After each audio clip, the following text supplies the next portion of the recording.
Magandang buhay at welcome sa isa na namang masarap na episode dito sa kusina ni Dan Levy. At ang lulutuin natin sa araw na to ay siguradong magugustuhan nyo. Napakasimple lang pero napakasarap. Magluluto tayo ng ginataang langka na nilagyan natin ng munggo at malunggay.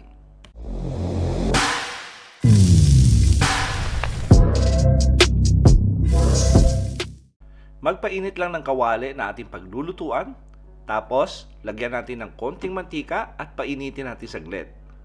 Tapos, lagay na natin yung ating bawang at igigisa lang natin to hanggang maging light brown. Siguro approximately mga nasa 15 to 20 seconds.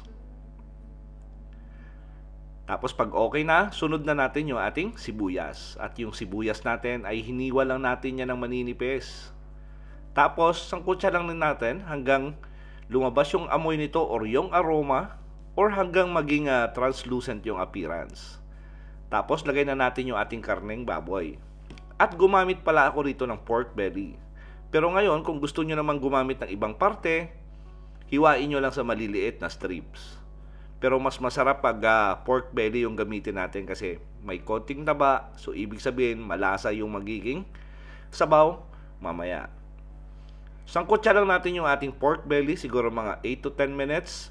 Pag nag-iba na yung appearance, lagay tayo ng 2 kutsarang patis. And by the way, moderate flame lang yung gagamitin natin. Lagyan din natin to ng pamintang durog. And para sa kompletong listahan ng ating ingredients, sinulat ko po sa description box. Tapos lagyan na natin to ng tubig at maglalagay lang ako rito ng 1 litro. Tapos gagawin natin dito ay palalambutin muna natin yung ating pork belly. Takpan lang natin yan for 35 minutes.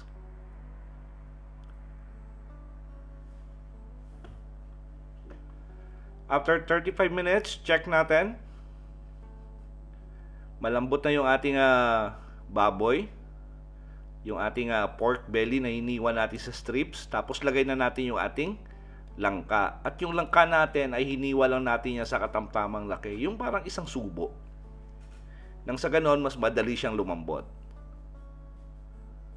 Since na may pagkabisayan version yung ating ginataang langka, maglalagay lang tayo rito ng tanglad. Ngayon, optional lang po yan. Kung ayaw nyo naman, pwede namang huwag nyo nalagyan ng tanglad. Pero isa sa nagpapasarap yan at saka nagpapabango ng ginataang langka. Takpan lang natin to, tapos palalambutin natin yung ating langka for another 15 minutes. After 15 minutes, check natin. Sigurado akong malambot na yung langka natin. Tapos gagawin natin dito ay titimplahan na natin. Lagay lang ako rito ng 1 perasong broth cubes para ma-enhance lalo yung lasa ng ating sabaw. Tapos lagay tayo rito ng red chili or siling labuyo. Ngayon, optional lang din po yan. Kung ayaw nyo ng maanghang, pwede lang kayo maglagay ng siling berde or green chilies. Tapos lagay na natin yung ating munggo at pinakuluan natin yan kanina. At pinalambot lang natin. Haluin lang natin para mag-blend yung lasa ng ating lasa ng langka at saka ng lasa ng munggo.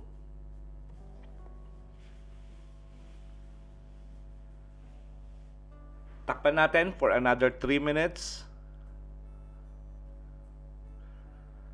Tapos gagawin natin dito, haluin natin saglit at ilalagay na natin yung ating gata.